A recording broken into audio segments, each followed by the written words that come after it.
this is our YouTube broadcast, live broadcast. I'm here with Dave and Carrie. How you doing, Dave? Yeah, doing good, Cordell. Do you? How's it over in Scotland?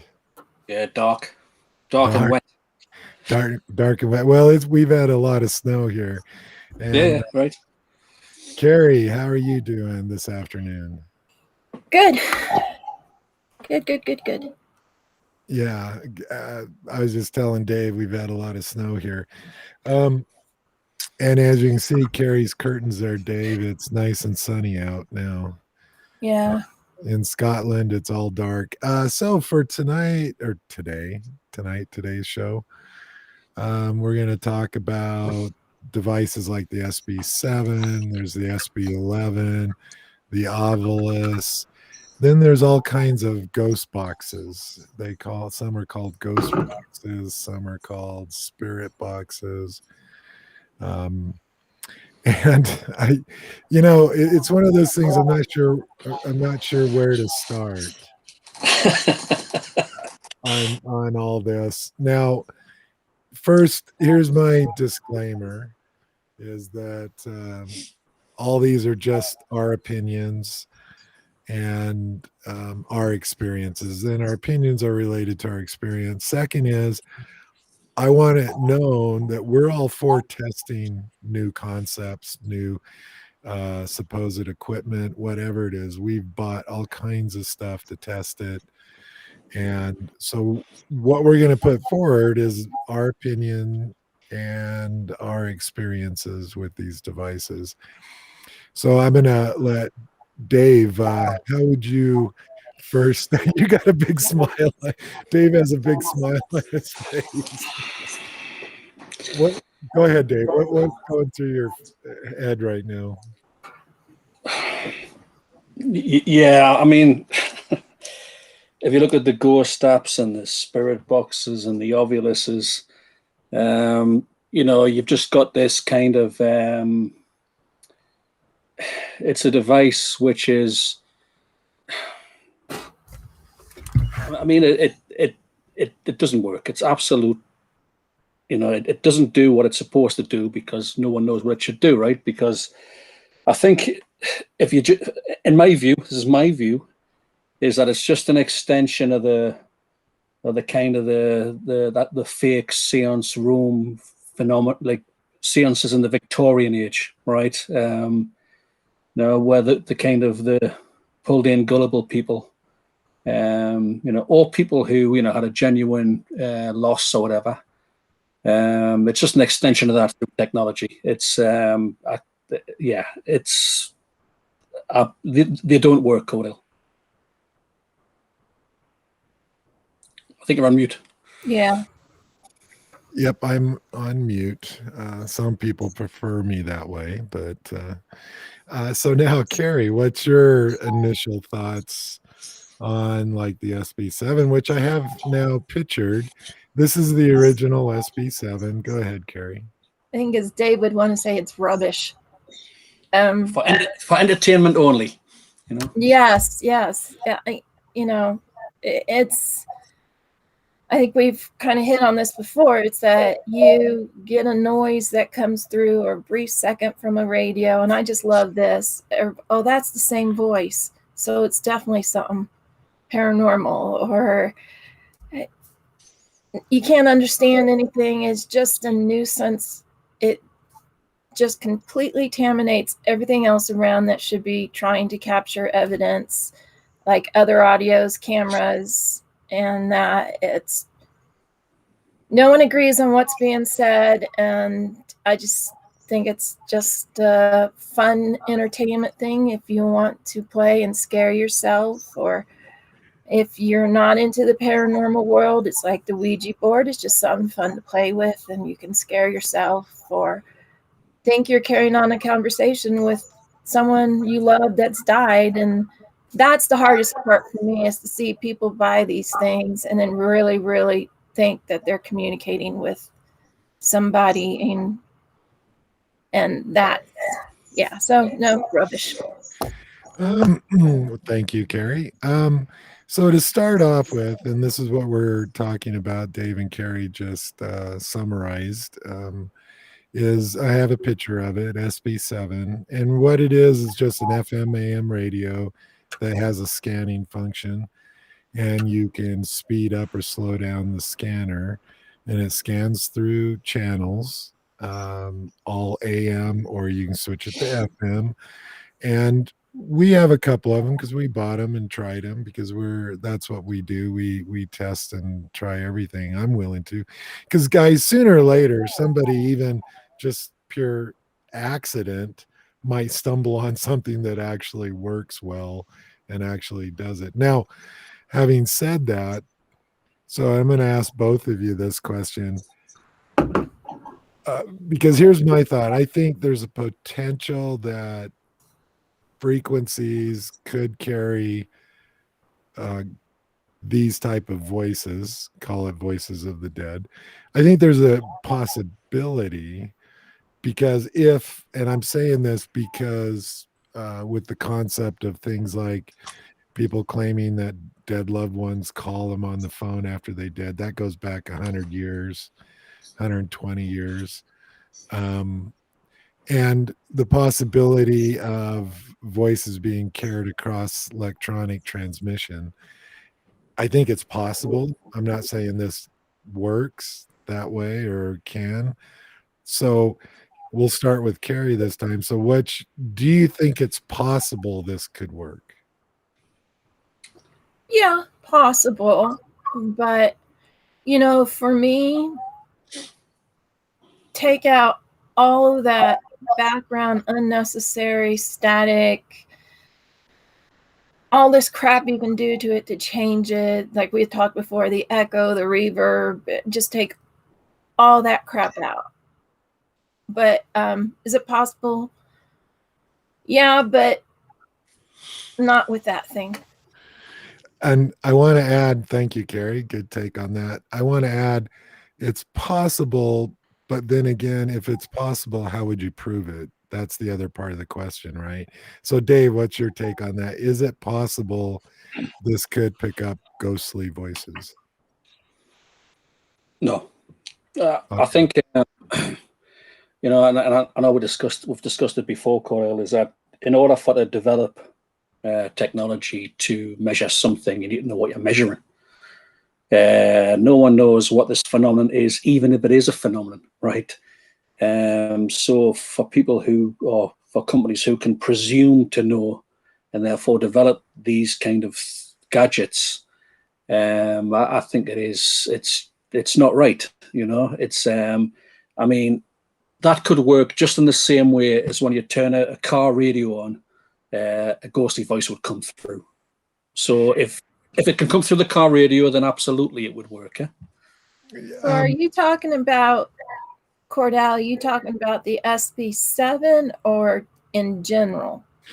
Is there a possibility in general that some way we might be able to? No, I'm talking the SB7 concept, because the SB7, let's be clear, guys, the SB7 is 100% just a radio. It wasn't built to detect anything other than radio signals. That's the whole that whole thing is just a radio. But go ahead. If we're talking just about SB7s, then no. If we're talking in other means, like I'm thinking frequencies and vibrations and things like that, possible. But SB7, and here's my thing. I don't care what lights you put on it, what shape you make it, put a SB11 in front of it, it's still the same shit. Sorry.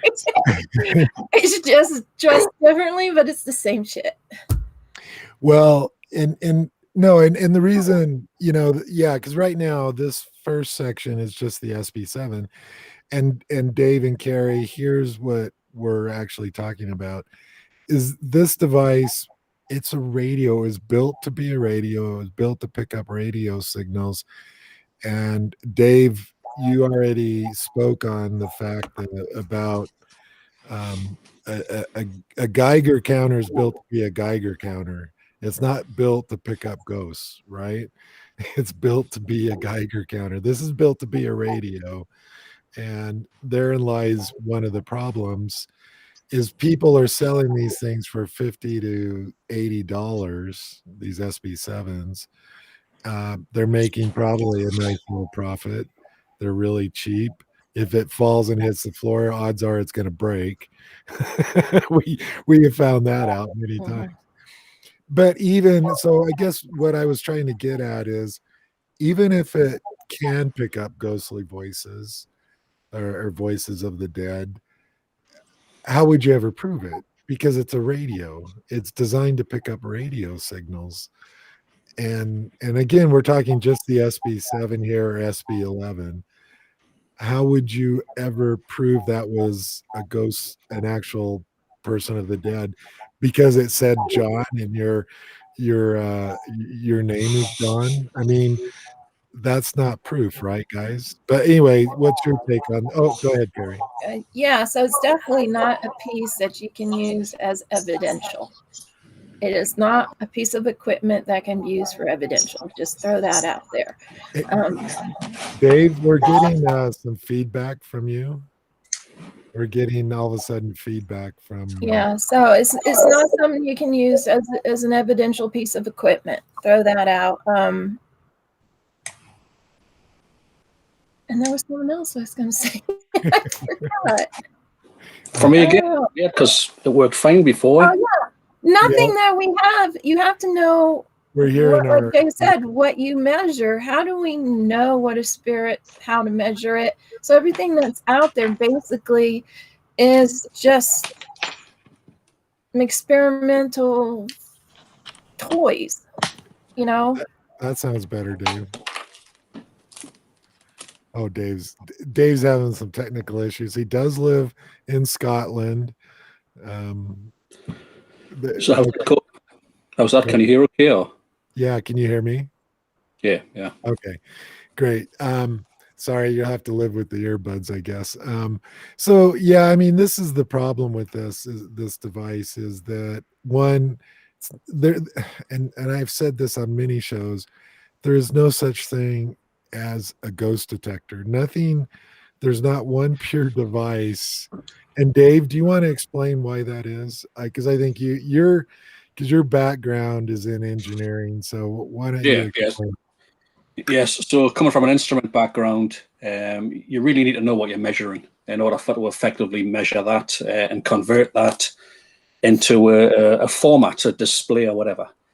No one knows what this phenomenon is. You know, someone decided that EMF could possibly be linked to it. That's someone's view, which people have jumped on the bandwagon for.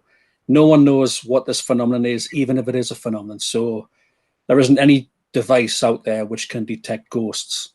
Nothing. And this is our view, right? It is a matter of you just build up a jigsaw puzzle of different information, right? I think the SB7 and these other things, the apps and the Ovuluses and the Wii controller things with the little figures and the SLS. It all takes a very mundane or a non-exciting investigation, and it gets it ready for TV. You know, so you know, in the olden days, you might use a ghost meter to measure EMF. Now they kind of have them with flashing lights and all sorts of things because it's just gimmicks for TV, and this just ranks in there with that. It's just for ghost shows on TV, and it makes that half-hour slot seem interesting. Otherwise, it's a pretty quiet night, you know, or it can be. I think your best stuff is just going back old school. Honestly, before all this crap came out, what did you use? You used, you know, the baby powder on the floor, or streamers, or just, you know what? I'm pleased. All this stuff. I am pleased, Carrie, that I've never had one of them in my hands, and it would have to be placed in my dead hand. Right? I would never use things like that. I'm sorry. Just gimmicks. Well, no, see, and my take on it though, I mean, I'm willing to try anything because somebody might stumble onto something that actually works, but we've tried all kinds of devices like this, and yeah, we've gotten some interesting words, but here's the problem, guys, is that, and I've said this, I don't know how many times, but if you get one word back, I don't care if it's an SP7 or an Ovilus, whatever it is, one word can fit in 99.9% of the situations. You get the word fail. Well, almost any investigation that could fit into Blood. Blood. yeah, blood, Demon, murder, evil. yeah, or Bible, or Sorry. oh, we love the sound of Velcro, Carrie. Okay. It's a must for any Actually, it's more of a must for investigators than an SB7, to be honest. What, Velcro? Velcro. Yeah, There's I so many know. uses. So many uses. We use Velcro a lot. That's a good point, Dave.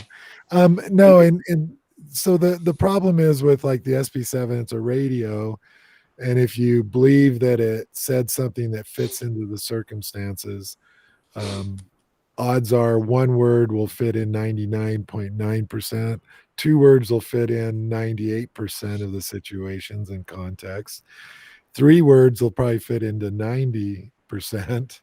I mean, if you really think about it, a phrase of three words, and and what we see a lot, guys, on these SB7s is, let's take Ghost Ventures, which uses the SB7 a lot. They use it a lot. There's probably been a half a dozen episodes where the SB7, they said it says Zach, as Zach is doing a session. So what are your take on something that's fairly unique, not like blood, fell, ghost, haunted, but you get a name like Zach, which isn't necessarily common, but not uncommon either. What's your take on that? We'll start with Carrie. Problem is with those is you can have it and you can have four people in the room and four people hear something different. I mean, far off different from each other. So who's right? I mean, that's just the thing. You're going to hear what you're wanting to hear. If something pops, it's just like when you see something, when a sound comes in your head, it associates it to a word, basically. And you throw that word out there, but people next to you are saying something totally opposite or hasn't. So who's right? I mean, it's just a bunch of malarkey, and like the Ovilus spitting out a word here and there. You're right. You can take it and tie it into anything you want it to and create a story. I mean, so I just think it's still it's just a noisy, contaminating piece of equipment that is destroying other pieces that can be used evidential wise, audio, video, because you've got this constantly going. And I'll shut up real quick, but my other pet peeve is if they're going to do it, like I said before, they have it on, they cover it up so it's muffled, and they're asking questions. Pull their hand back. Oh, they've got an answer. Cover it back up. So every time they pull their hand back, they're getting an answer. But if this truly worked, wouldn't you want to know what's being said the whole time, not just these brief seconds? It's just entertainment BS. Okay, Dave. So if Dave, you're on an investigation, you're using an SB7 because we know you would be. So, and Dave is asking, he's in an old castle, it's abandoned in Scotland, and you ask what's your name, and you get back, hello, Dave, on the SB7. What would be your take? Would you believe it then? No. No, you still wouldn't? No. Honestly, I think like it's a Matrix and or whatever. I think you hear what you want to hear. It's I think for some of these popular shows, they may have pre-programmed them. Production companies will do anything, and these devices will be kind of dictionaries or kind of like word lookup tables or whatever. And I think you could probably pre-program to whatever you wanted if you had the finance to do it.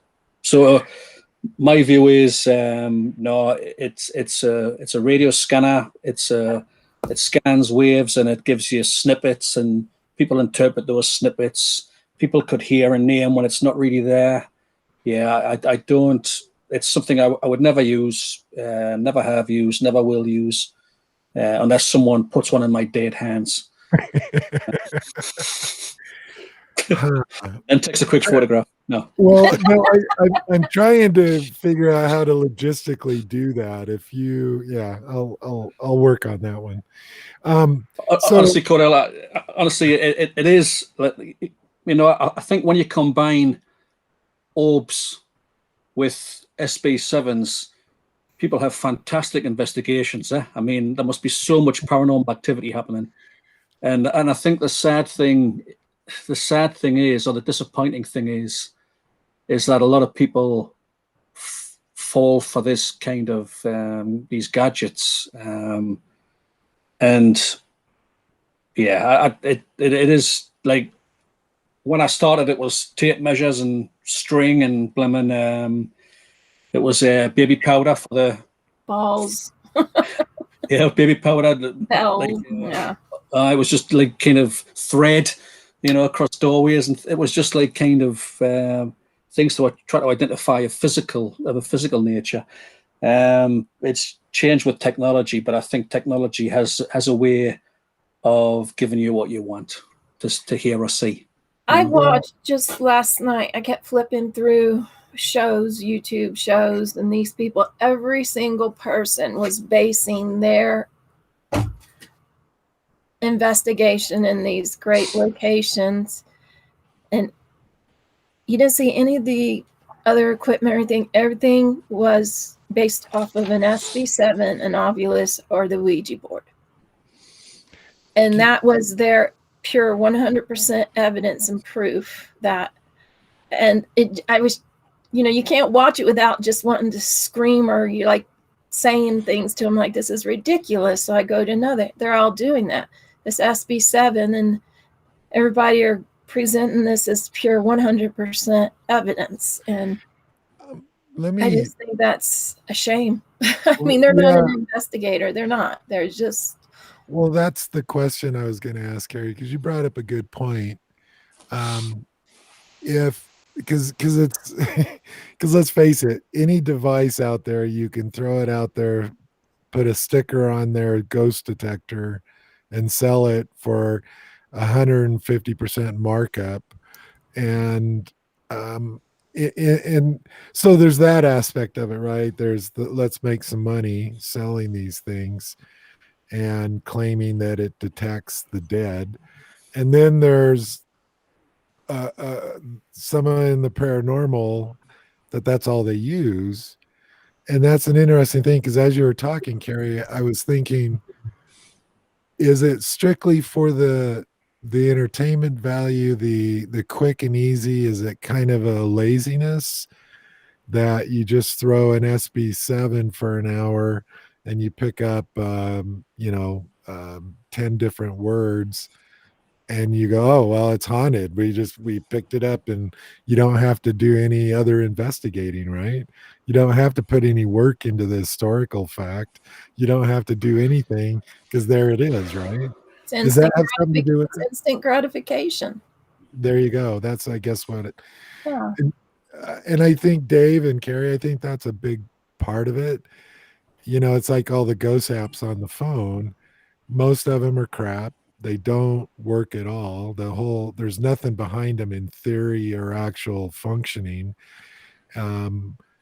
Is it just pure laziness, and I'm gonna get scared, and for that moment of thrill as the phone app, goes off and says there's a specter in front of you and all this stuff? I mean, what's your thoughts on those? We'll start with Dave. Dave, any quick thoughts on that? On ghost apps? Yeah, just the idea of this quick, because Carrie made me think here, because that's what's popular now. It's like you can download them, half of them are free, most of them are, $4 or $5, whatever. Everybody's using them now. Does it make you an instant ghost investigator? Is it just for the thrill? Is it laziness?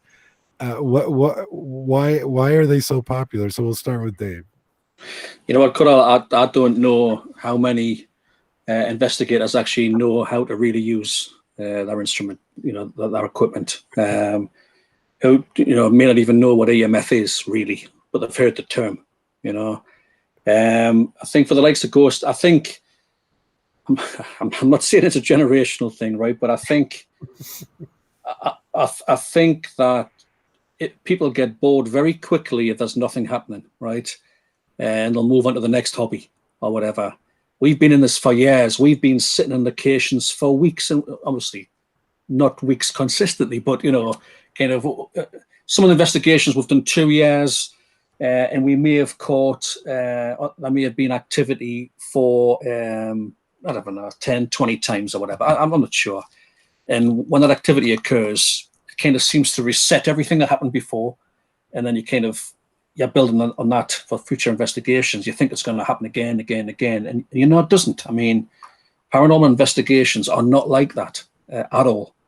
I think these gadgets make them like that. I think these gadgets they make an interesting night, for people who might want a quick scare hit or whatever you want to call it.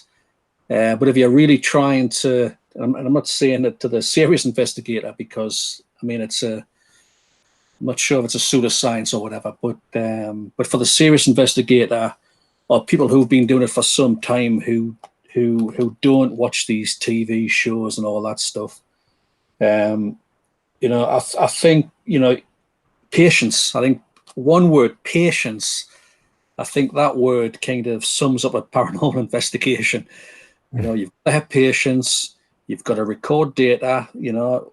And even then, you're still not sure what's correlating. I mean, yes, the temperature increased there, but do you really know why it increased? Why it might have fluctuated slightly? You've got all the maps for the air vents and the HVAC systems and things like that. So you end up with more questions, I think. But these devices give them the answers they need, and it's usually the answers which they can quite correlate into something meaningful for them. And they kind of lose the kind of the original intent of what we're investigating, I think. So, sorry. Oh no, Dave summed it up perfectly. And again, if you well, you weren't finished though, were you? Oh no. I was going to say is probably a long way to say it, but I think for those who do want that quick kind of hit, if you like, or that quick scare or that quick thrill, then absolutely ghost apps and all these gadgets and gimmicks they'll probably use, because paranormal investigations are not like that. Okay, Gary. Anyway.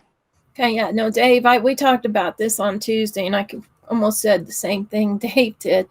Again, if you look at these apps on your phone and all that, scroll down, gives you a whole paragraph. This is just an entertainment app. It is not used to contact spirits or anything like that. It's entertainment, and that's the word.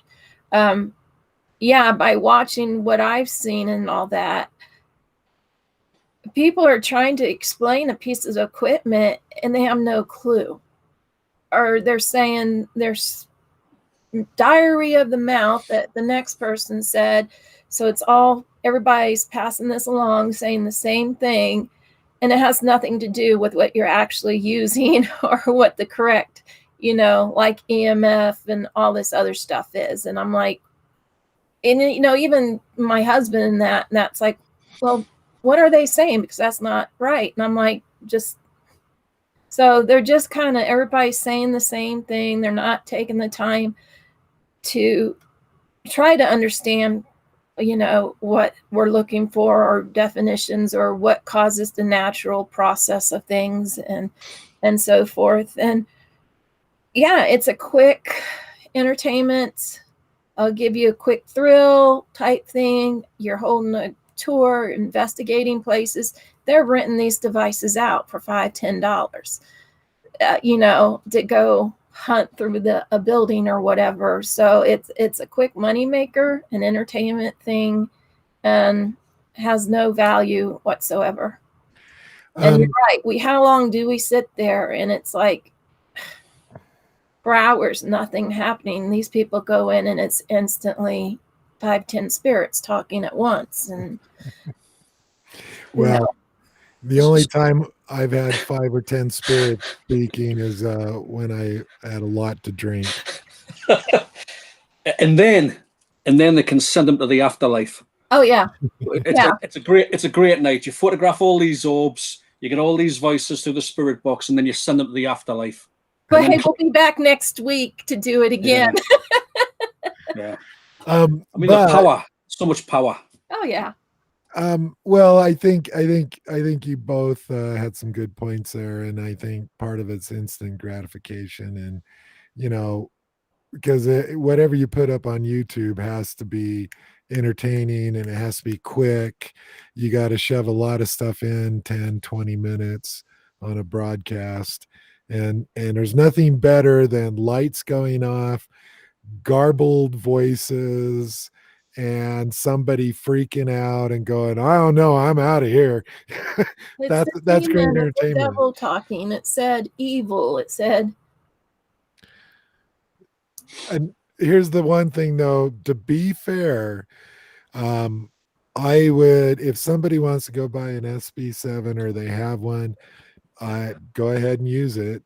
But to be fair, I want to tell them at least get this device. Do not go out and spend $500 on a bunch of crap, a bunch of wires hooked together. Get this, and I'm just showing it in the screen. Get a noise gate, put it in line, get rid of the static, be nice to your other investigators, because static, I'm sorry, the white noise and static, guys, doesn't promote ghost voices. It just promotes pareidolia, and etc. This noise gate, this is on Amazon. You can get it for $29. Got to buy a battery pack. It works great. We have one of them. It works really well. So, and again, guys, and I want to just bring this up really quick. You see that on the screen. This is a reverb. These are all guitar instruments. They're designed to work with guitars. Reverb, the concept of reverb is used in vocals and guitars. Carrie already mentioned this. This is totally unnecessary, but all it does is echo the vocalization. Makes it sound creepier. It makes it sound creepier, gets your attention more. If you want one of those, you can pick something up like this. This one's on Amazon for like $33. And I wanted to show one other thing. I watched a show the other night. Well, I say watch, I never fully watch them, but they had a family in their house and they were using that, and they're like, oh, look, we got to turn the reverb up. We got to mess with the echo. And these creepy long out words start coming, and this poor family was like, and they're like, did you hear it? It was just. Well, no, it does, and it just muddies everything. I know, but it was just used for a YouTube show and to convince this family, to scare this family. Well, people use echo devices and reverb and all this, and it does make it creepier. It grabs the attention, but so here's my advice: if you're going to use an SB7, this Honeytone's on Amazon for I think $23. It's only about this big, guys, and it's battery operated. You can hook your SB7 in there, put the noise gate on it, get rid of the static. Be kind to your other investigators. Use a noise gate. but I would, and so I just want to let people know you can put this together for yourself for like $85, $90. And the reason, Carrie and Dave, I'm pointing this out, too many people are going and spending $150 to $500 They're selling them for 500. for these pre-made ones. That's just really an SB7 with about $80 worth of equipment hooked to it, and they're selling them for. And I've seen them from $150 to $500 depending. Five.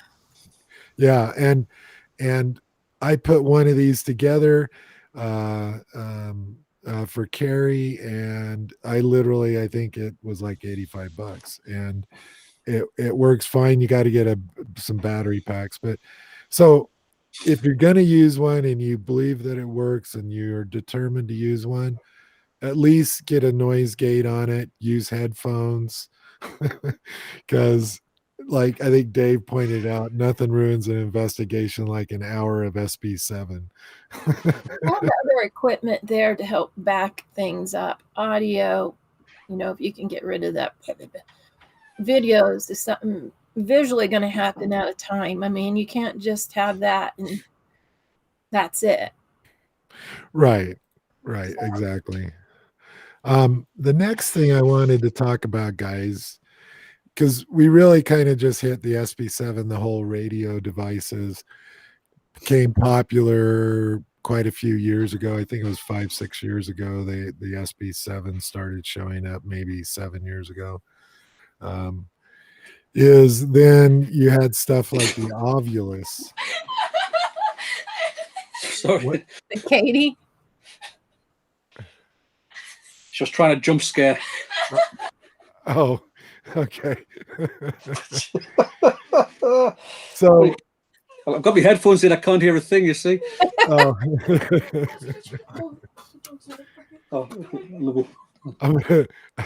Okay, anyway, so the next thing I kind of wanted to talk about was the dictionary type ones. But before we talk about the Ovulus, I got to play a YouTube video because and I'm just going to play part of it. And this guy's real popular. I'm not saying anything against him. I'm a capitalist. I like to make money. Oh, hi. Misty. Oh, Misty. What's with us, Who's Carrie? Misty. Say hi, Carrie. Hi, Misty. Hi, Lisa. Oh, Say hi. I missed you there, Aunt Carrie. miss her too.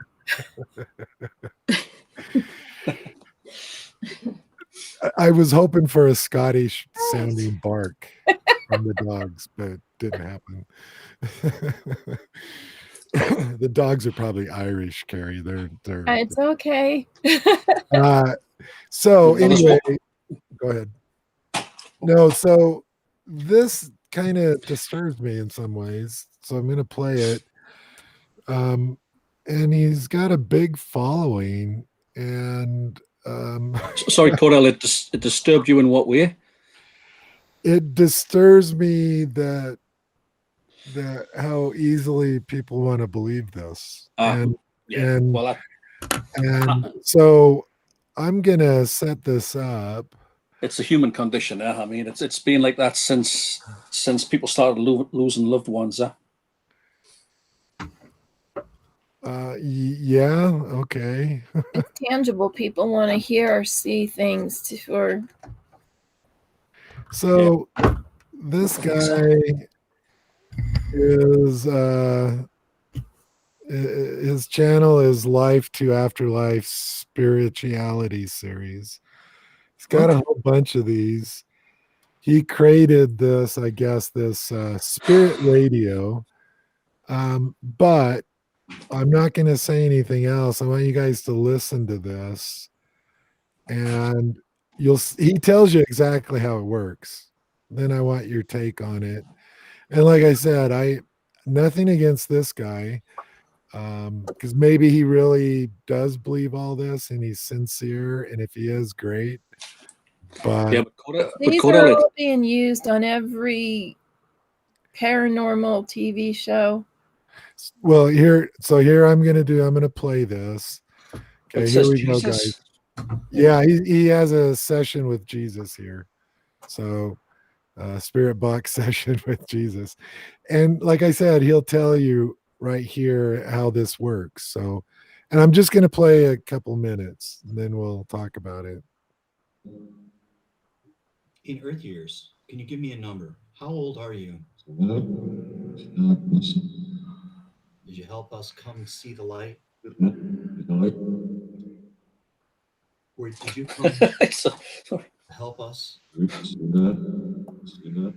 Here's a sample of the loner voice that I used for this Jesus session. It's a British male, and the track is around 57 minutes total in length. It's a rather long track, but this ensures that I will always be using a new area of that audio track.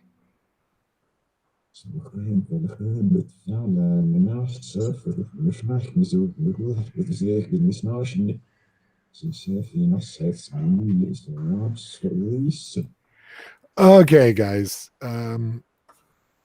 Do you understand what's going on? So he preloads a soundtrack. So he wants to have a Jesus session. This is my take on it, guys.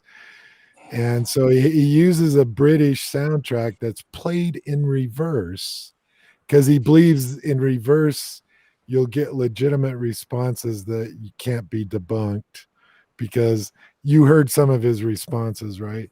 So you heard him, he loads a British sounding accent, plays it in reverse in this device as he asks questions.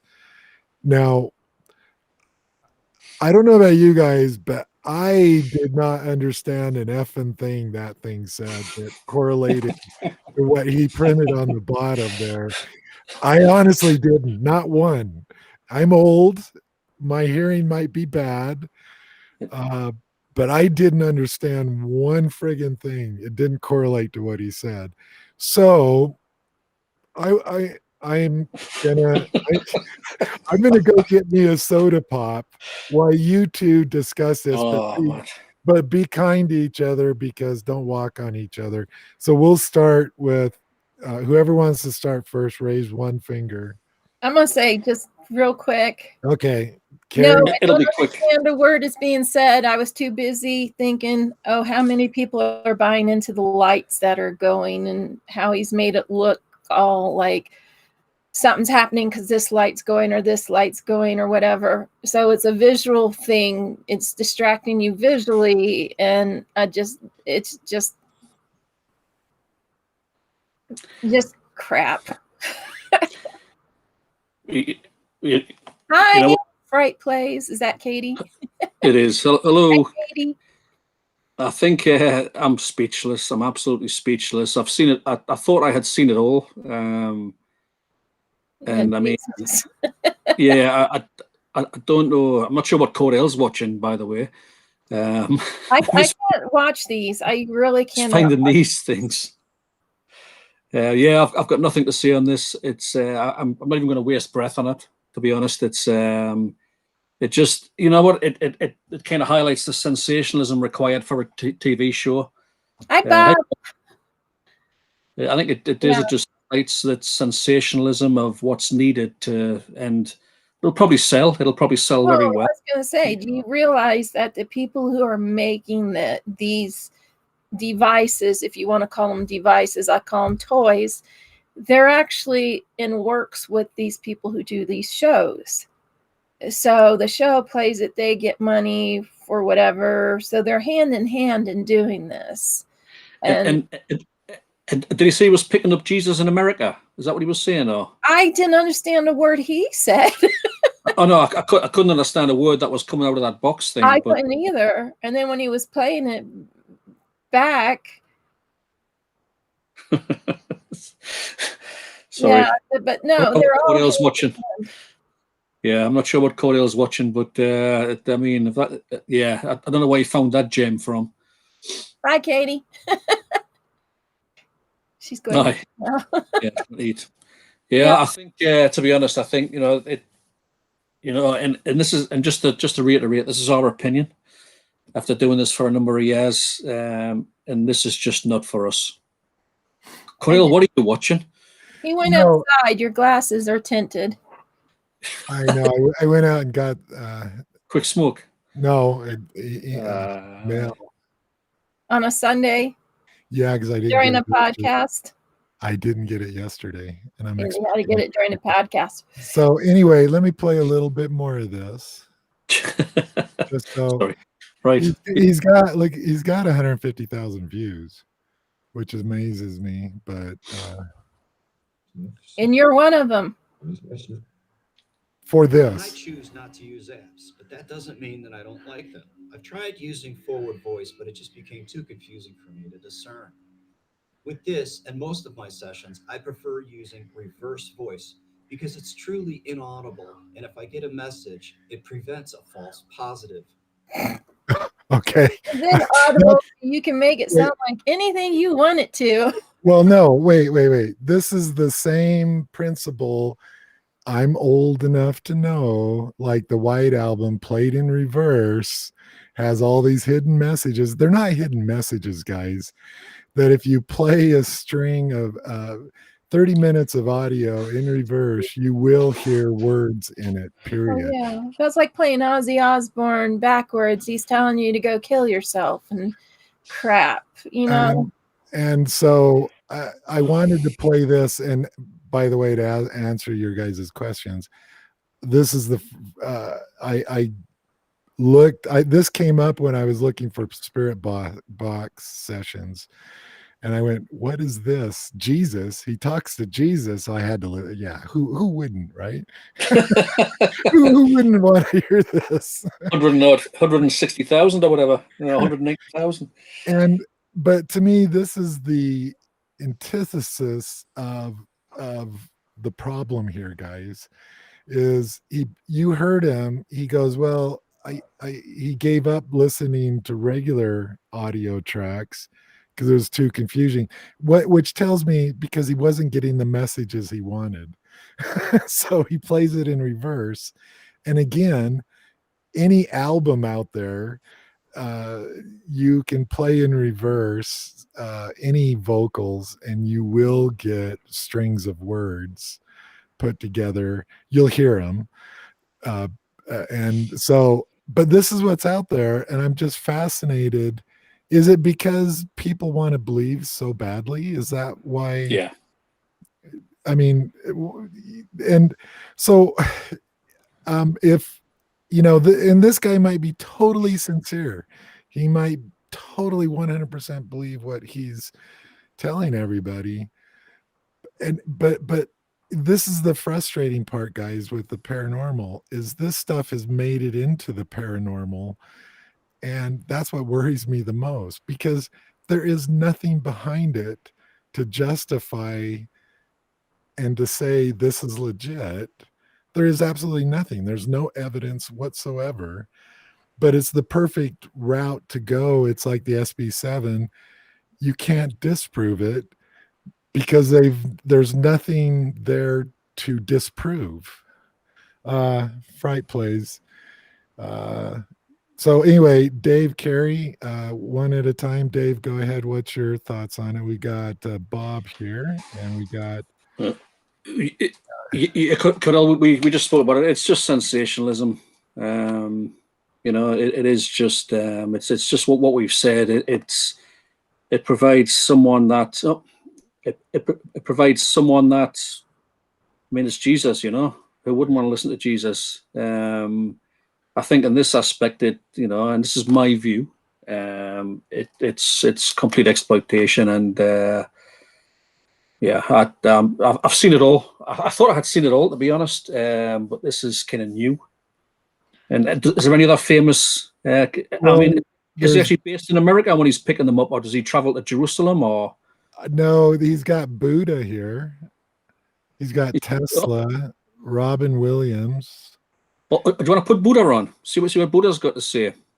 I really don't. It's going to come across in English. I suppose it will. He's got John Lennon. And I said the same thing on Tuesday. This is exploiting people who, I think, for those who are in a place where they really are wanting to hear and know from someone that, hey, they're okay once they've passed on, or they're wanting explanations for things. It's a simple way for someone to come in, and whether they mean to or not, but it's an instant response, but it's hurtful in so many ways. It really is.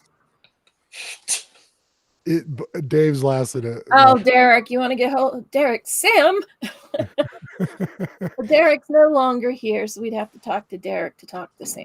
Well, and so the reason and another reason I picked this when I came across it for today was it because it really does bother me. It's like, this is kind of what's happened with the paranormal in general, and it's made it into the TV shows with all these devices, all this stuff that's going on, and nobody questions it.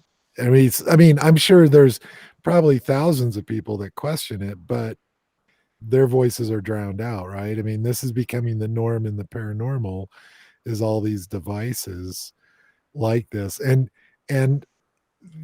this, far as technically speaking, guys, this guy that we just showed, it's obvious why he thinks he's picking up stuff.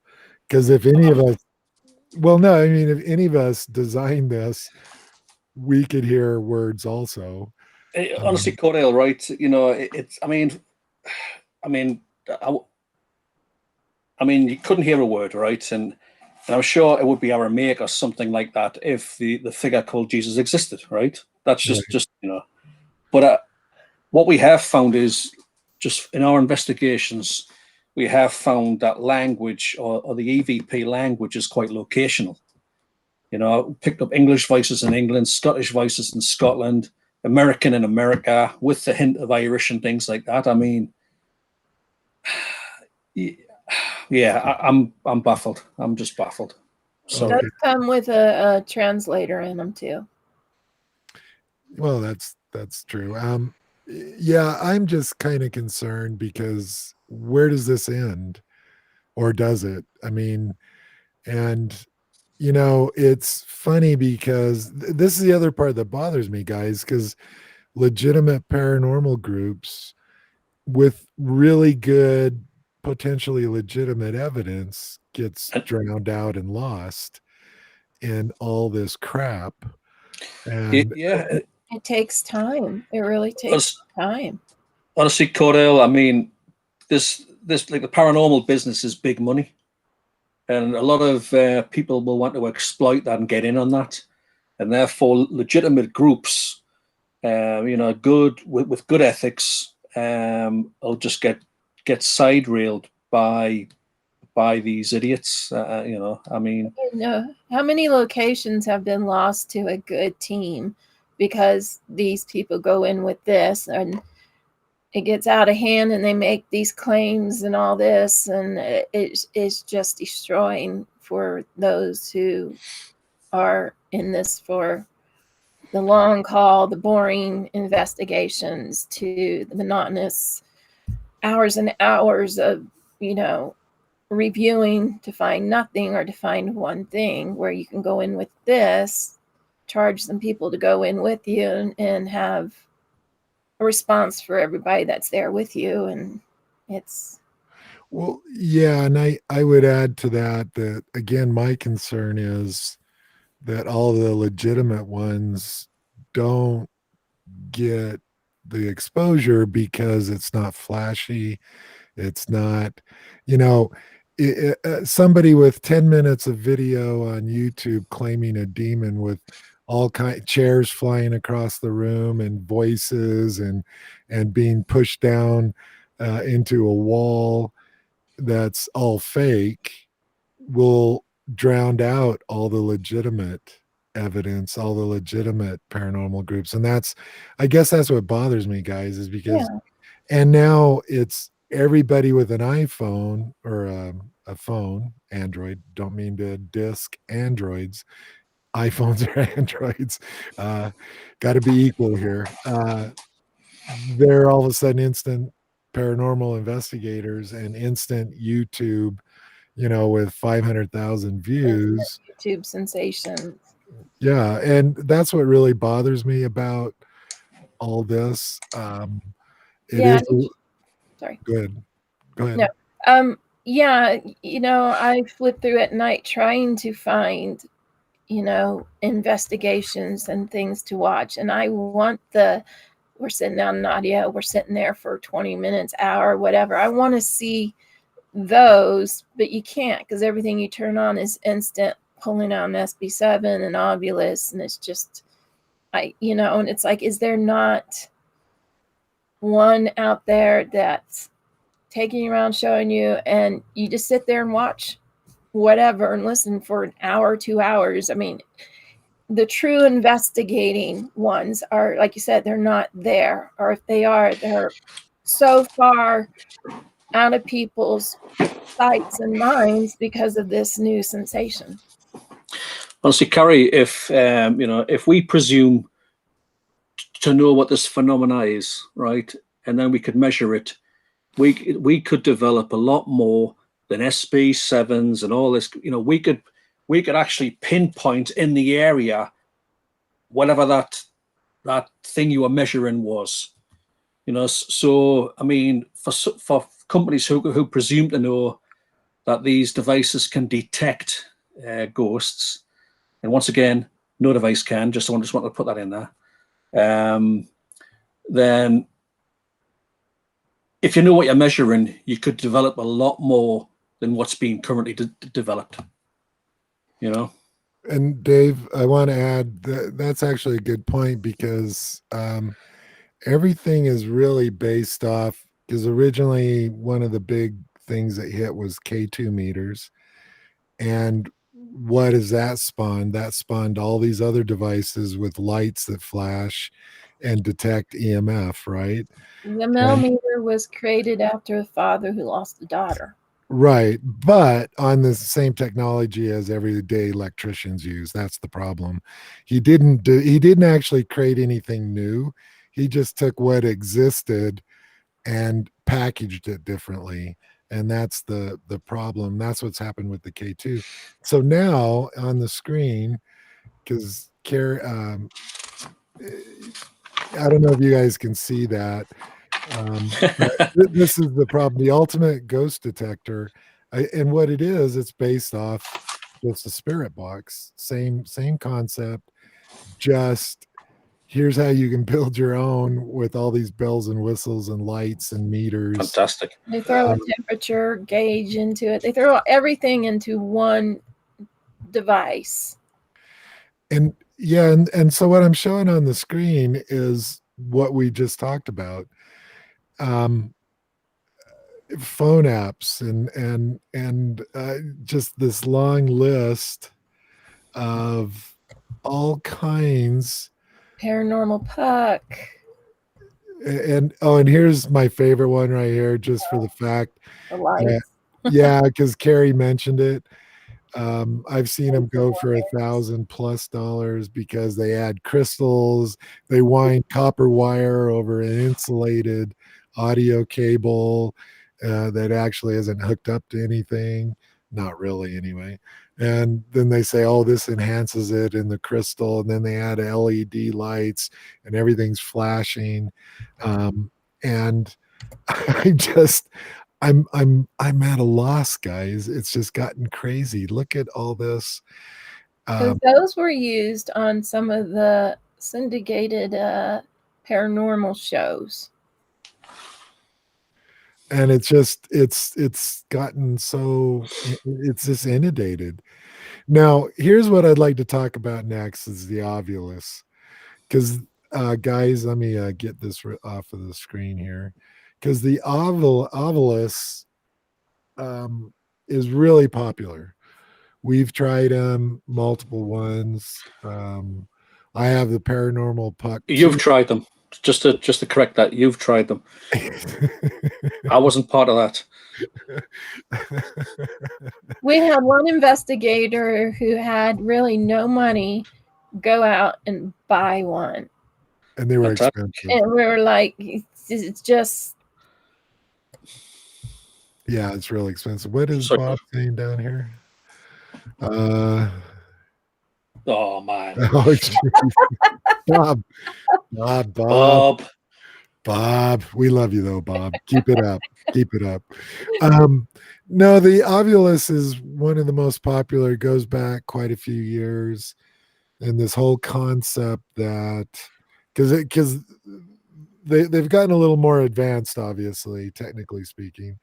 So they basically use a word dictionary that has words and also syllables, and then this device will in fluctuations of temperature or EMF readings will trigger a dictionary word or syllables, and again they'll display words. Now, Carrie and Dave, when they first came out with them, this is just from my memory, I think some of the first ones they had like a 500 word dictionary. They're into the thousands now as far as a dictionary. And again, this is my take on it. Then I'm going to let each of you give your take. Like the Ovilus, let's just talk about the Ovilus. It goes out, it temperature drops, fluctuates a little bit, or the EMF fluctuates. Again, it sends normally one word. Some of them will send multiple words in a row, but essentially it's one word. One word can fit in 99% of all situations. You can shove it into the context. You can make it make sense. Two words, 98%, three words, so on and so on. And these devices, this is all they do. They take environment, basically, we'll just make it really simple for everybody. It just takes an environmental reading, and some of them are random. They'll throw out a random dictionary word, or they'll keep track of the words in a separate of what it's said out there. And they anyway, I don't want to get too much into the technical aspect of how they work. So what's your take on the Ovilus? And we'll start with Carrie. Carrie, what's your take on the Ovilus? The Ovilus is crap.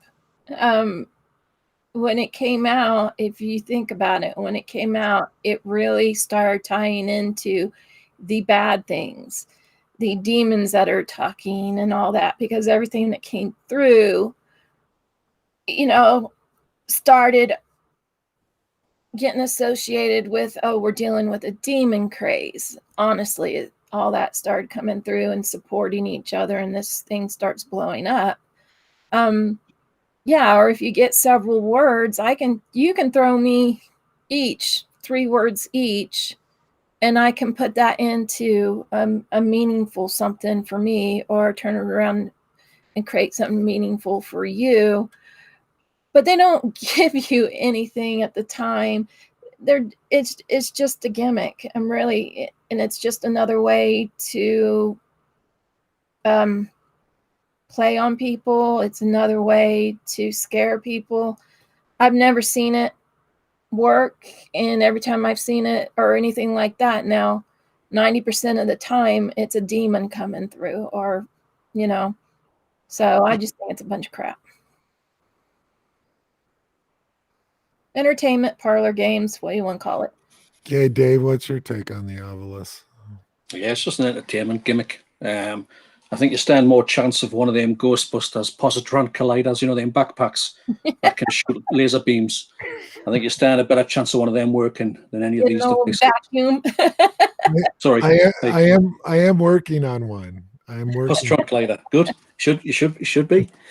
I'm working on one. No, here Cordell, honestly, sorry, Cordell. I just get back to the intent of these things.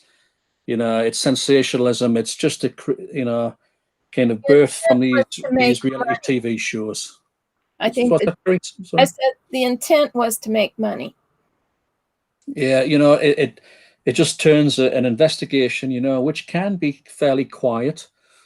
It just turns that into a really, a great time, with all these voices and things like that, Well, yeah, and I want to add that it's again we're there.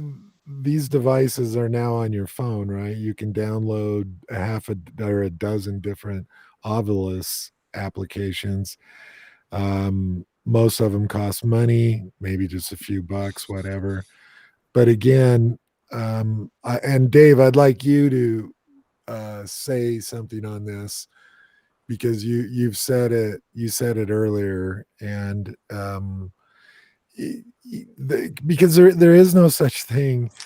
Why is there no such thing as a ghost detector?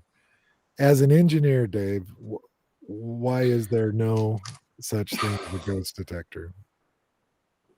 Because you just absolutely don't know, even if it is a phenomenon, first of all, right?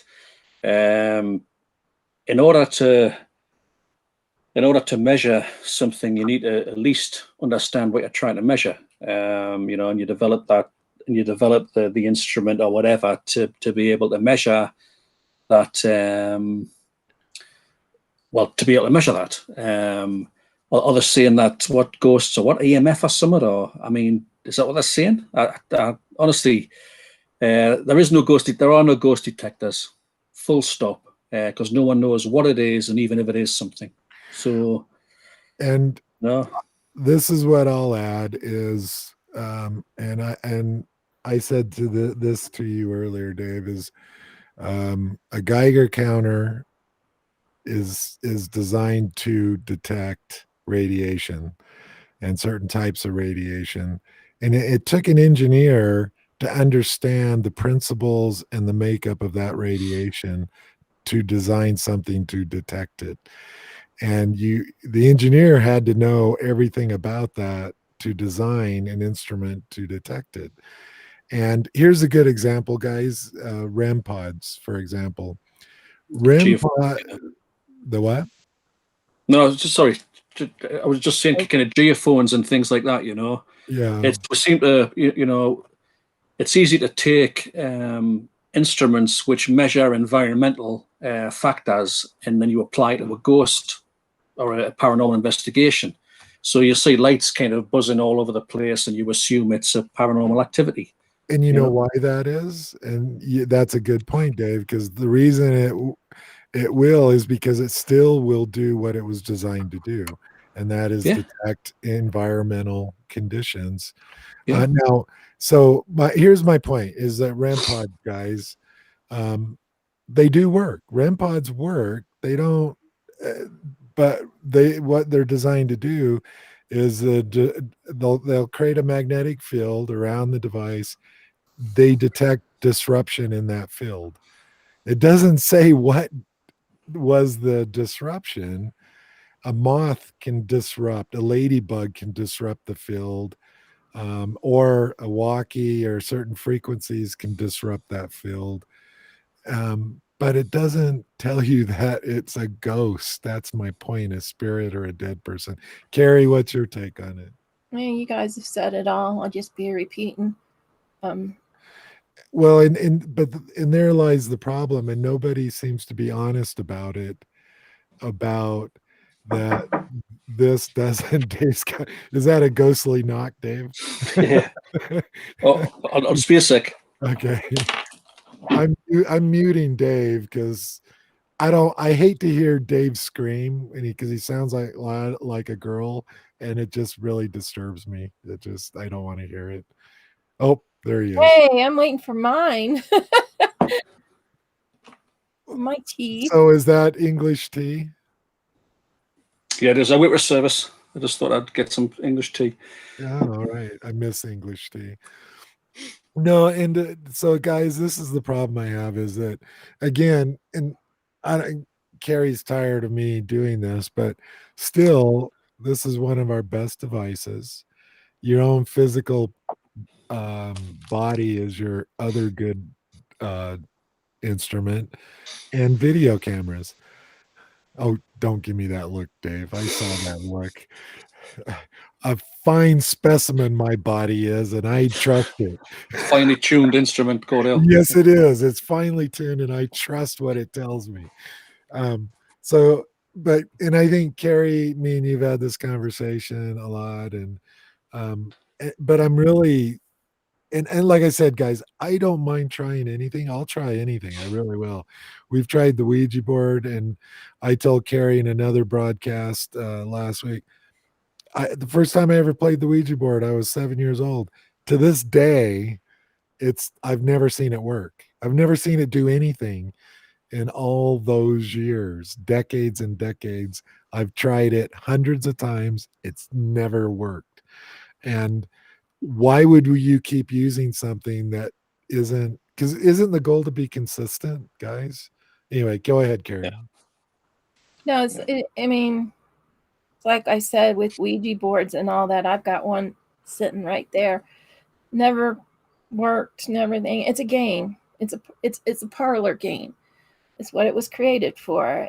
Then if you want to be technical, like I said, how is using a Ouija board any different than asking for an EVP or for an object like I have a checkerboard out, an object to move? How's it any different than asking a Ouija board to do something? Because it's a Ouija board, Well, let me throw this out to you guys. It's contacting the dead, and it's evil, bad things will happen to you.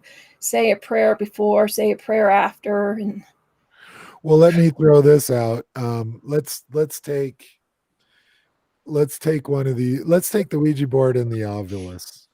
We can throw in the SB7. So let's say there is a chance that all three of those will work: an Ovilus, SB7, and a Ouija board, and you all try it. Your fourth device you have is this, a recorder, a simple recorder. They all have the possibility of working, but here's what I see as the problem. It's like my experience with all of them. 99% of the time, they don't do anything except for this. This is the only thing that I found to be consistent on actually picking anything up that might be paranormal. So even if the Ouija board did work, if it only works this much, why would you still use it all the time? Seems like a way. I mean, what's your guys' take on it? Even if something doesn't, there has to be a level of consistency and reliability in something detecting. Because it's like if I have a gas detector and I want to detect gas in my house, I want it to be 99% gas. reliable. Well, no, but I Bloody gas in your house, Cordell. I can tell you. I've been there. But I want it to be 99% reliable and detect gas 99% of the time. We should all be just striving to get to that level. You don't want something that'll detect methane only 5% of the time. What good is it going to do? You'll probably end up dead. But anyway, go ahead, Carrie. What's your take on consistency? They come with this stigma behind them. You buy a Ouija board. Through years, again, you have it. It's something scary. It's something evil. It's the dead. It's automatic. You can sit there and scare each other and all that. The Ovilus is the same thing. It's almost like it's just you're instantly going to have this gratification of talking to someone who's deceased, or whatever. Everybody wants to go towards that. If I sat there and told someone, okay, you can go play with that and whatever, or you can come sit with me for 2, 3, 4 hours in a dark room and nothing's going to happen, most likely, or we're not, most people are going to go towards what's the fun, an instant scare, an instant, laughing and gathering, and it becomes, again, just games and things like that. Now, if you had the Ovilus and you had a Ouija board, let's just say, and you get something coming through on your Ovilus, but your Ouija board is sitting there and the planchet moves on its own, which one would you rather have? Between the two, if you had to pick it, which one? Dave, go ahead. I'll let would you rather see the words coming up, or would you see a planchet move on its own?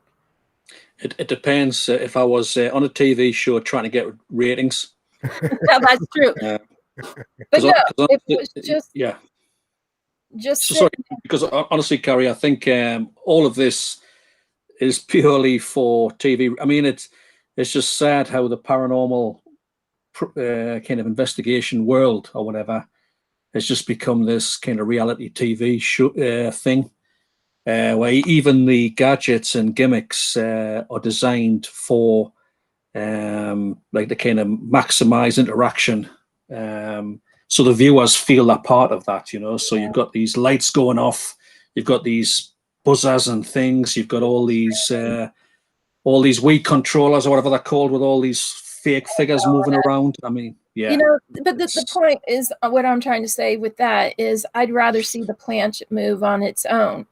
Okay. Not saying that it's anything. Get rid of the Ovilus. This planchet moves on its own. Because it's a Ouija board, it's something. Now, if it's a checkerboard and something moves on the checkerboard, how is that any different than the Ouija board? And what I'm trying to get across is I'd rather see things physically being moved, try to build data and what's going on there. But because of a planchet moving and it's tied to the name Ouija board, talking board, or whatever, it has a whole different meaning, a whole different feel than if a ball or a checker piece or something was moved.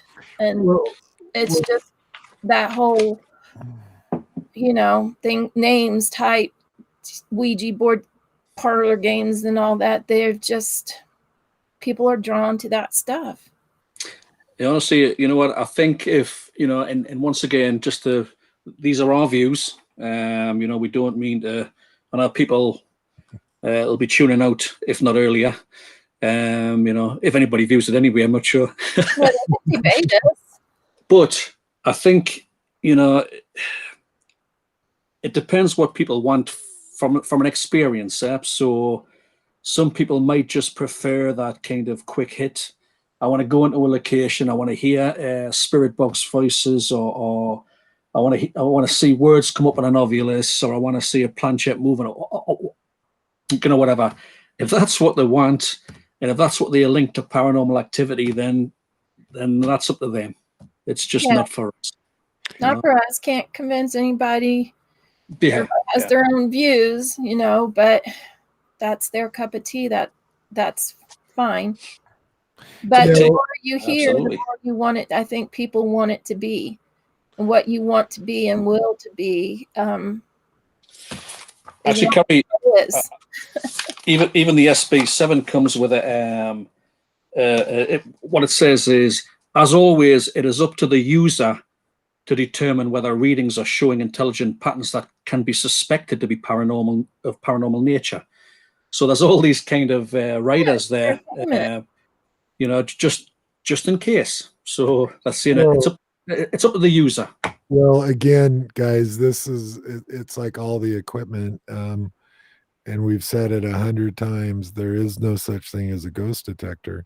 These devices do what they're designed to do. A Geiger counter does what a Geiger counter is designed to do. REM pods will detect disruption of the field that is generated around the REM pod. Doesn't tell you what broke the field, what caused the lights to go on. Doesn't give you a word.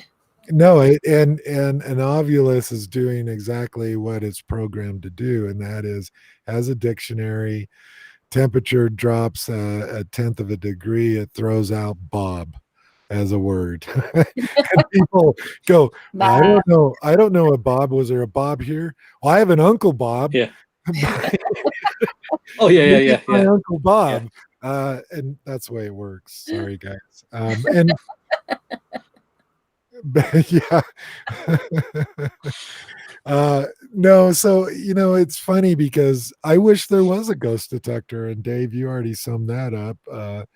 We all wish there was something that you could scan a room and go, yep, there's 3 dead people here, 3 entities. Well, actually, Cordell, if sorry. So on that note, if we knew what we were measuring, we could tell you exactly what was there. Right. You know, that's the crazy thing. If there is a presumption here that someone knows exactly what they're trying to measure in creating these devices, then you develop something a lot more, a lot better to actually pinpoint that source. You know.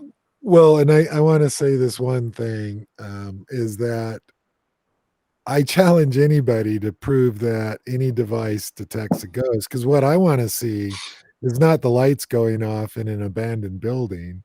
I want to see the specs that were used and the data sheet of here's the dead and here's all uh, how the dead, what their energy level is, what they, all that. I want to see all that was put into the device. And it be doesn't consistent. exist. What? And be consistent.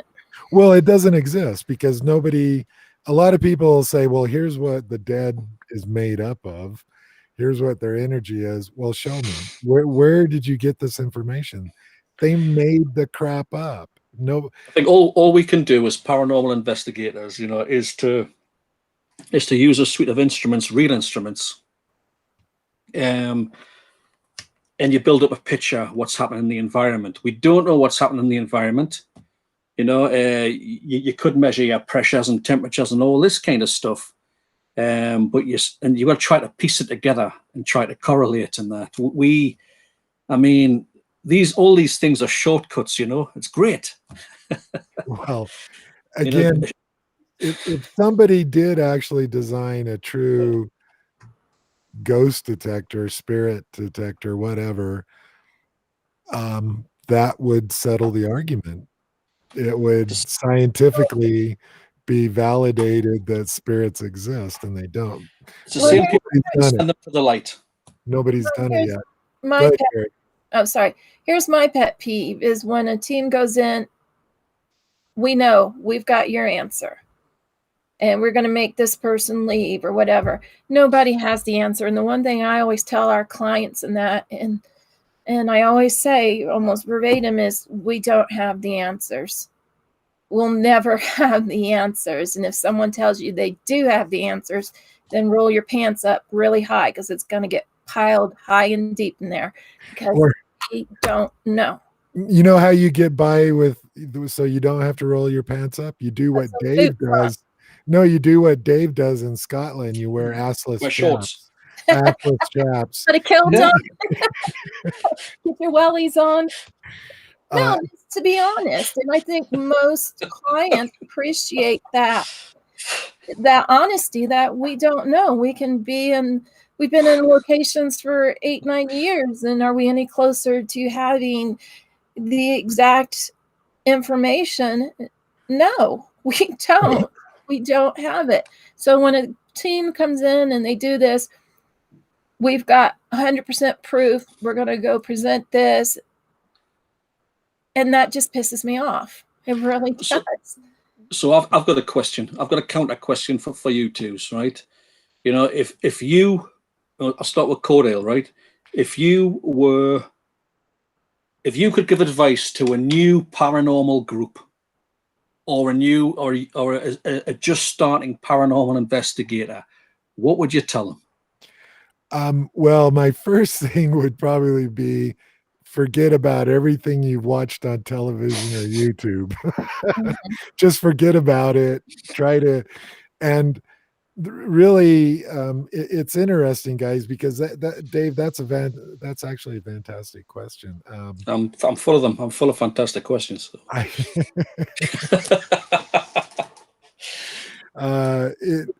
It's one of those things that it's because really it's an individual thing. I found paranormal investigating, you work as a team, you can experience things as a team and as a group, but ultimately the investigator will always define his experience as on an individual level. No matter what else anybody else catches or anything, it comes down to what you've experienced as an individual. But I would say if you could, which you can, is wipe the slate clean. Like I said first, just forget about everything you've ever heard about the paranormal. Okay, Carrie, your turn. Yeah, I would the same thing. Don't go reading stuff. Don't go watching things.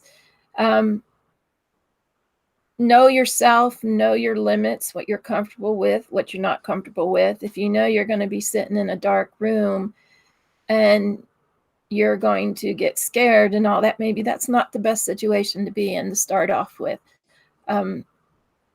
Know the environment that you're in. Take the time to study, where you're at, where's the windows, where's the air vents. Don't come in with a bunch of equipment. I think sometimes just sitting there and listening to a lead and just having an audio, but a lot of it comes down to is just being patient and learning not to scare yourself. Well, I'm laughing because I'm just thinking, because for me it was different. I just kind of grew up in this. It was normal, but I know with others that I've worked with or have watched come in, they're scared. They want to, but it's just, don't assume that every noise, that everything is automatically something paranormal. My suggestion is just come and sit through one and just listen and learn. But don't go buying all this stuff. Don't go. There's so many questions. I think it comes down, like you said, it comes down to the individual or the individual that's with you and what you got to know. If I'm with another person, I'm studying them. I'm looking for signs from them of things that might set them off or whatever. So I want to keep them kind of. Well, Carrie, you got me. I want to mention the way I don't get scared is I never look in mirrors. I don't get on scales. I can understand that, Cordell. And I never, on investigations, would I ever get too close or watch Dave, because that was just frightening in of itself. So, but the same question to Dave here. Dave, you asked the question, you answer it also. Honestly, I would tell exactly what you've said, right? Is just, you kind of have to develop your own opinion and make up your own mind. Don't watch these things on TV. Don't buy one of these ghost hunter kits you can buy in cases that people sell for a couple of $100 quid or dollars, whichever currency you're in. I started off with a tape recorder, a camera, thread, like chalk, but understand what you're trying to achieve, and I think from investigation, for me, you're trying to build up a picture, and I used to liken it to a jigsaw puzzle, and each piece is a different measurement, right? And you're trying to build a picture as to what's happening in the environment. We used to go into investigation. We still do go into investigations. You do a thorough baseline. You do all the recordings and the measurements you need to do to understand the environment as it stands before you start, and then you kind of measure it throughout and understand the changes and temperature changes and things like that. And I think the advice I would give is to take a step back and really understand what you're trying to achieve, and then buy one piece of instrumentation or whatever, or equipment at a time, and learn how to use it, and understand what it's trying to give you.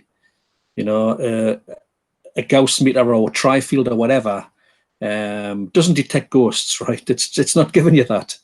It's just giving you one more measurement that you can bring in to help build up a picture to this, to whatever this is that no one knows yet. So that would be my advice. Yeah, I think don't be forced into feeling that you have to agree with somebody else. If someone says something or something, you don't have to be in that same agreement. You are yourself. Just being honest and true, but yet trying to figure out reasons things happened, and that instead of just saying it happened. Okay, and very patient. patient and look and yeah, but absolutely stay away from the TV shows, the YouTubes, the apps, you know. Yeah, and we're at our hour and a half here, so the show's wow. almost over. Yeah, it went by fast, didn't it? Hey, you know, YouTube and hey, time just flies by. No, and the one thing the last thing I'll say about it is you can also get equipment overload. You can have too much stuff. You got 6 devices all going off in different. What does that tell you? Most people couldn't tell you what that means, other than the lights went off, and that's as far as they carry it. And so, what good is the equipment? And again, stick with stuff that works, that is easy to use, understand it. Stick with the basics to begin with. If you want to expand into more stuff that's a little more complicated, that's fine. But I would always stick with the base stuff, the core video, photo cameras, and audio. If you have those 3, you really don't That's need all you much. need. Yeah. And a box of chalk, and All well, I was gonna say, as Carrie would say, Thread. some balls. yeah, Carrie always says, somebody. "Where's your balls, Dave? You didn't bring your balls tonight, Dave." Yeah, and we're not, we're not bashing. I'm not bashing people or other teams who are using these devices. If they can prove somehow, then I suggest they can go further and try to prove or explain and all that. But I'm just saying, beware.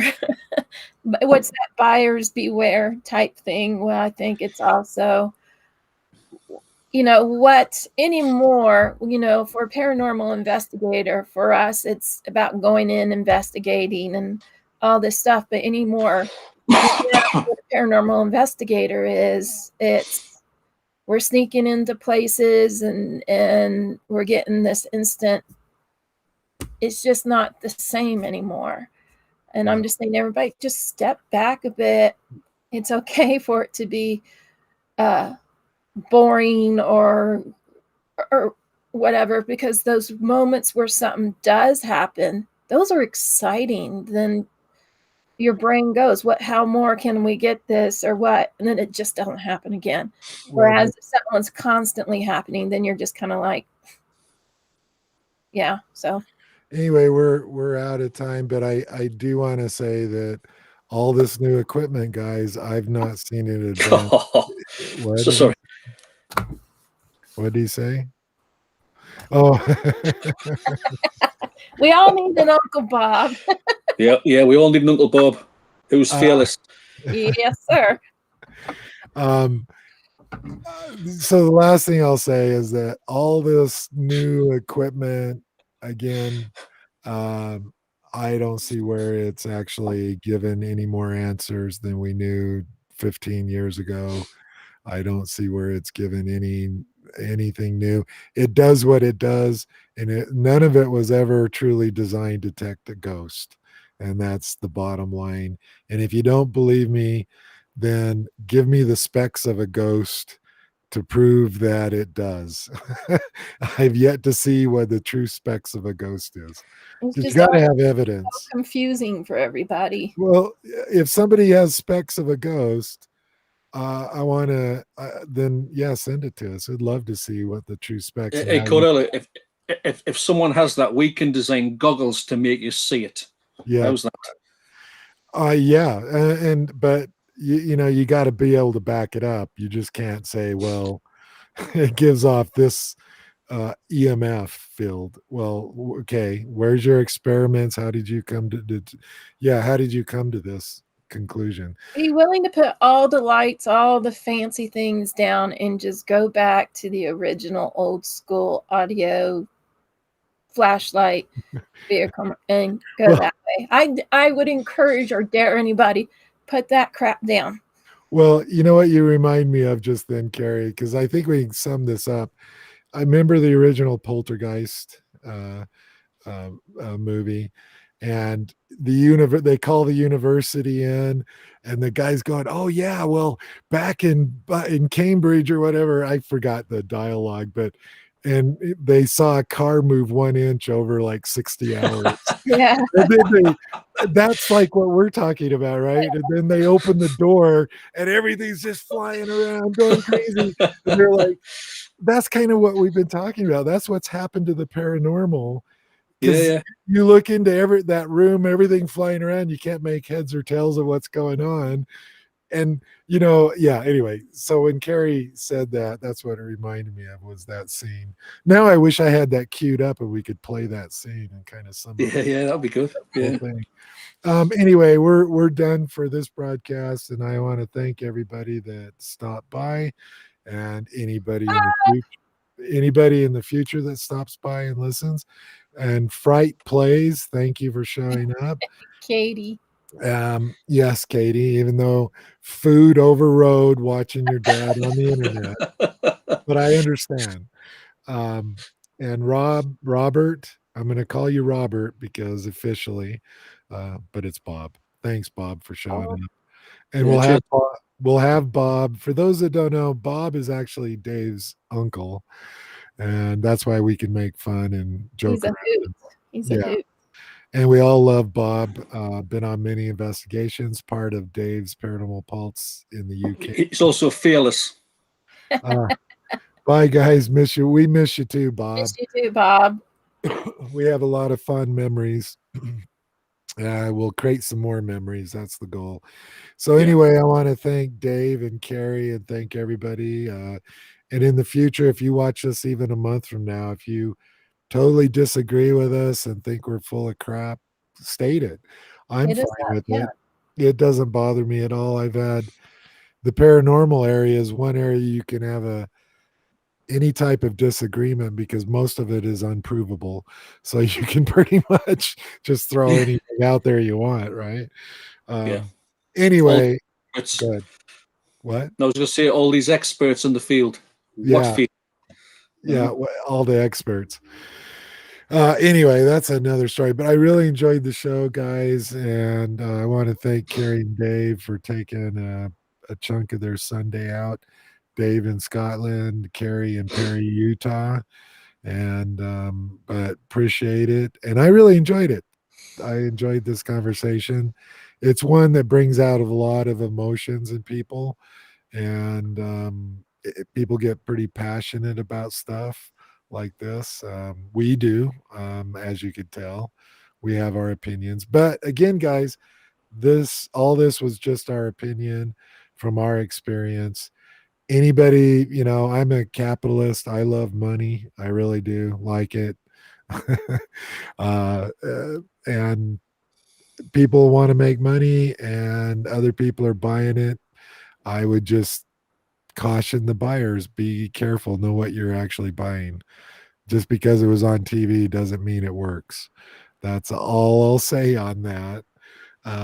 So we're going to say goodbye here. Dave, say your goodbye. Hang on, though, after you guys say goodbye. Don't hang up, and we'll all hang Yeah. up. Hey, goodbye, everybody. I'm going to go and watch that Buddha EVP now. I'm really curious. Let me know. Let me know.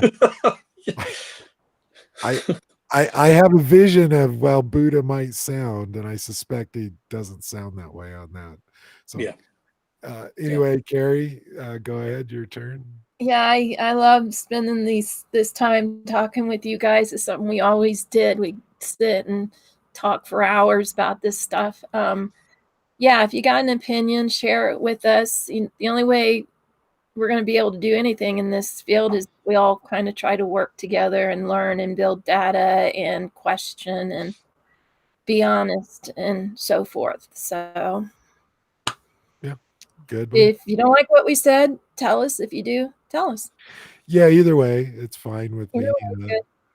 And actually, you don't have much of a discussion if you always agree, right?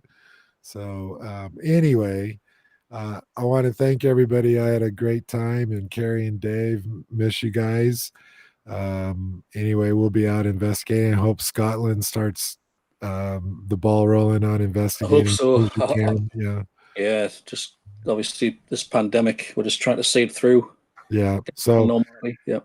I'm hoping that can get started because I'm real curious of where you guys go and see all the fantastic stuff you'll find. Anyway, good night, Carrie. Good night, Dave. afternoon. Good Yeah. night, Dave.